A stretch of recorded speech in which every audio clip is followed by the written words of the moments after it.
Tere! Mina olen Tiina Tambaum, töötan Tallinna Ülikoolis Eesti Demograafia Keskuses. Ja täna räägime lühidalt, kuidas kaasata neid vanemaid inimesi, kes ise esimest sammu ei tee, kes ise uksest sisse ei astu. Kui me vaatame ajalehti ja ajakirju, siis tundub, et aastakümneid on vanemaealised osalenud päevakeskustes, kogukonnakeskustes olnud väga aktiivsed, õppinud ja pigem on küsimus selles, et ruume ei jätku, et kõikide huviliste vajadusi rahuldada. Ehk tundub, et vanemad inimesed Eestis on väga aktiivsed, kõik on leidnud omale koduvälised tegevused. Tegelikult see nii ei ole. Miks? Asi on ju selles, et aktiivsus on nähtav ja passiivsus on oma olemuselt midagi sellist, mida näha ei ole. Ja sellepärast ei hakka mitte kunagi meediakanalid rääkima sellest, mida vanemad inimesed ei tee, kus nad ei osale. Ehk selliseid pealkirju Maria Jüri on jäänud rutiini kinni või Mihkel tunneb ennast kodus nagu vangla üksikkongis, ei ole ilmunud ja ei hakka kunagi ilmuma ja sellepärast ei saa meil ka olema sellist kõhutunnetust, kui suur on vanemaealiste seas passiivsus. Professionaal peab seda teadma, peab seda märkama, aga tõsi on ju see, et Eestis seenioritöötajate professioon puudub. Tore on küll see, et sellel aastal arvatavasti me saame selle asja liikuma ja tekivad meil ka kõrgharidusega õppinud kogukonna liidrid, kes on siis saanud ettevalmistuse, kuidas kaasata vanemaid inimesi. Aga praegu ma ei taha teid koormata statistikaga, aga suures plaanis on olukord selline, et vanemaealiste seas 1/4 on neid, kes tulevad ise esimese kutse peale ja on aktiivsed ja leiavad endale ise koduväliseid tegevusi.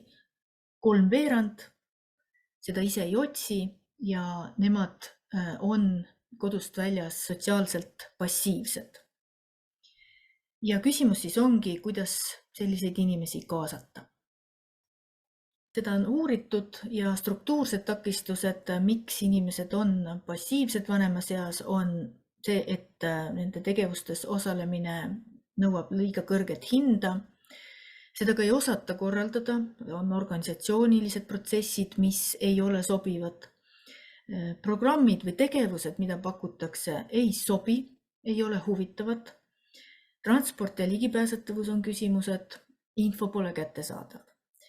Nüüd, millest vähem räägitakse, on, et takistuseks on ka fluidumina ringi hõljuvad stereotüübid. Ehk see suhtumine vanematesse inimestesse on ikkagi pigem negatiivne ja mis on veel halvem ja ebaprofessionaalsem on see, et suhtutakse vanematesse inimestesse kui homogeensesse gruppi, kes justkui kõik vajavad ühtesid ja samu asju ja nende vajadused on taandunud elementaarsete vajaduste peale ehk soe kodu, söök, hügieen on justkui kõik, mida siis vanema seas vajatakse, mis on väga vale arusaam.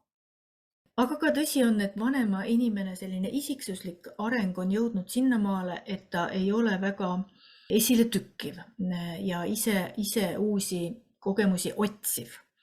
Ja selle taga on sotsioemotsionaalne selektiivsuse teooria, mille kohaselt inimesed kogu aeg, sõltumata vanusest, monitoorivad oma eelseisvat eluaega. Ja kui see tundub olema avatud, siis ollakse nõus tegelema asjadega, mille kasu tuleb alles mõne aja pärast viitega. Aga kui tulevik on tunnetatud piiratuna, siis tahetakse teha ka asju, mille kasu ilmneb kohe, ja see kasu peab olema sellise positiivse emotsiooni tekitajana kindla peale.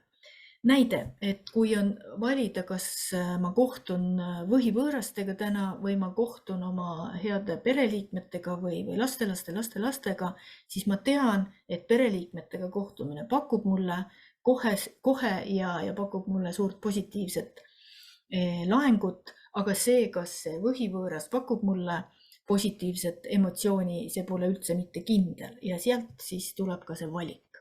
Lisaks inimene tegutseb, mida vanemaks ta saab, seda rohkem ikkagi pigem autopiloodi peal. Sellel on ka omad põhjused, ta kas hoidub teadlikult uute asjadega tegelemisest ja selle taga võib tihtipeale olla teadmatus või ebakindlus, kui palju minust siis lõpuks tahetakse. Äkki ma ei taha või ei saa nii palju pakkuda, kui minult oodatakse. Ja need hirmud peaks kohe eos maha võtma. Siis hoidutakse ka uutest tegevustest, sellepärast et motivatsioon on muutunud.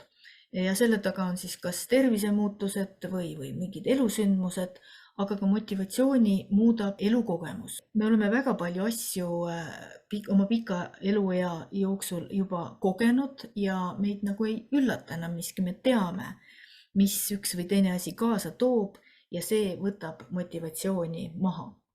Siis sotsiaalsed muutused, mis tulevad kaasa vanuse kasvades, eriti siis, kui on üleminek koduseks pensionäriks, siis inimene saab olema ainus, kes teda motiveerib, ehk kõik välised motiveerijad kukuvad ühtäkki ära. Ja nagu me teame, siis inimene ikkagi on nii mugav, nagu tal lastakse olla. Siis väga palju on vanemas eas inimestel ekslikke arvamusi, ekslikke vääraid eelarvamusi, et justkui midagi tehes peaks olema selline, nagu kunagi sai oldud. Ja kolmas suur takistus, sisemine takistaja on kalduvus määratleda ennast läbi vanuse.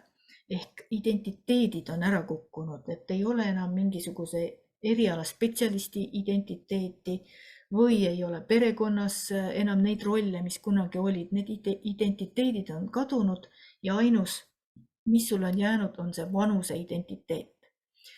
Fakt on see, et kui inimene määratleb ennast ainult läbi vanuse, siis ta ei realiseeri oma potentsiaali. Ta on nii-öelda õpitult abitu, ta on nõrgem, kui ta tegelikult võiks olla. Välised faktorid veel on, mis takistavad, on näiteks ka partneri halb tervis, aga psühholoogilist heaolu mõjutab see, kui inimesel on ära kadunud päevastruktuur. See viib selleni, et justkui siis tunne on, et ei ole aega või ei ole tahet. Ja puudus on siis tõesti nendest tegevustest, mis tõepoolest pakuvad põnevust ja väljakutset. Ehk kokkuvõttes siis, mida vähem teed, seda vähem tahad teha. Üksildusest me oleme eelnevates webinarides rääkinud ja ma ei taha seda korrata, aga tahaksin korrata seda tõsiasja, et kui inimene juba kannatab üksilduse all, siis ta ise kindlasti esimest sammu ei tee, ta vajab kõrvalist inimest, kes teda sellest mürkast välja tõmbab. Tahan veel rääkida Liidiast. Liidia on ühe kogukonna liider, ise ka vanemas eas ja ma toon mõned tsitaadid, täpselt tsitaadid siis, kuidas ta ise seda tööd kirjeldab ja mida ta peab nendeks nippideks ja olulisteks asjadeks, mida teada. Niisiis kõneleb Liidia. Kui oled 30 aastat tööl laudas, siis igas kollektiivis tekivad arvamusliidrid. Meeta on brigadir ja seda teavad siin kõik juba lapsest peale. Ja kui Meeta ütleb, et kuule, kas sa mõtled ka, et meil on seljad haiged ju, siis ei tulegi midagi. Siis on meil veel siin endine koolidirektor. Tema on ka kõva arvamusliider. Tema ütleb, et sina kuula nüüd mind, sest mina olin sinu õpetaja. Ja nii on. Mida siis Liidia öelda tahab, on, et kui sa tahad kedagi kaasata, siis sa pead teadma, kes on selle kaasatava arvamusliider. Ja sa pead selle arvamusliidri oma eesmärkide täitmiseks siis kampa võtma ja tema ära rääkima kõigepealt ja alles siis saad eeldada, et sinuga tulevad ka teised kaasa. Jätkan Liidia tsitaatidega. Mida teha, et tuleks uusi inimesi? Kui oleks nii palju võimalust, et lähed teed küla vahel igaühega tööd. Mina elan 10 kilomeetrit külast eemal, kuidas ma seda teen? Siis veel 75 ja 80 aastase vahe on sama suur kui 2 ja 6 aastase vahe. Täna tahab 70-aastane tööd teha Ta ei taha veel 77 ja plussiga koos toterdada. Ja mis on see väärikus, millest räägitakse? See ühetaoline tants ja laul ei tee meid väärikaks. Pole vaja teab mis õnne, tahan olla rõõmus ja õnnelik. Pole vaja ju kerget põlve, tahaks olla veel vajalik. Tsiteerib Liidia mulle Vive Osila värsse. Mida Liidia teeb ja mida ta ei suuda? Esiteks siis Liidia peab suutma läbida filtreid ja oskama lävida arvamusliidritega. Lisaks kuulsime, et ta peab nägema vanuselisi eripärasid. Lisaks ta peab summutama nii-öelda 30 aastat tagasi alanud isikute vahelisi konflikte, mis võivad takistada. Ja ta peab tabama inimeste tabamatut huvi ilmaelu vastu. Individuaalne lähenemine on ainus lahendus ja see võtab väga palju aega, energiat ja see nõuab ka transporti. Mida Liidia ütles on, et ta ei oska vastata, kui tõrjumiseks kasutatakse müstilist relva nimega eestlase jonn. Vaatame, mis asi see eestlase jonn võib olla.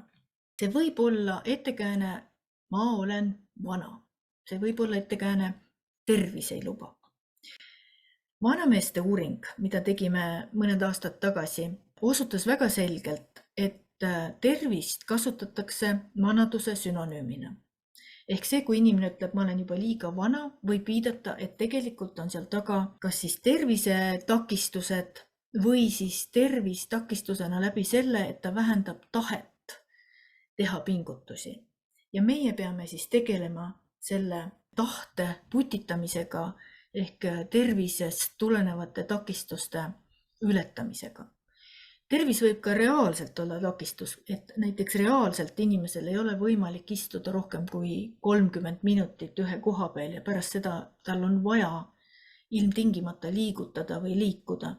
Ja me peame seda teadma ja seda käsitlema mitte kui takistusena, vaid siis ka korraldama selle, et ei ole vaja rohkem kui 30 minutit korraga istuda.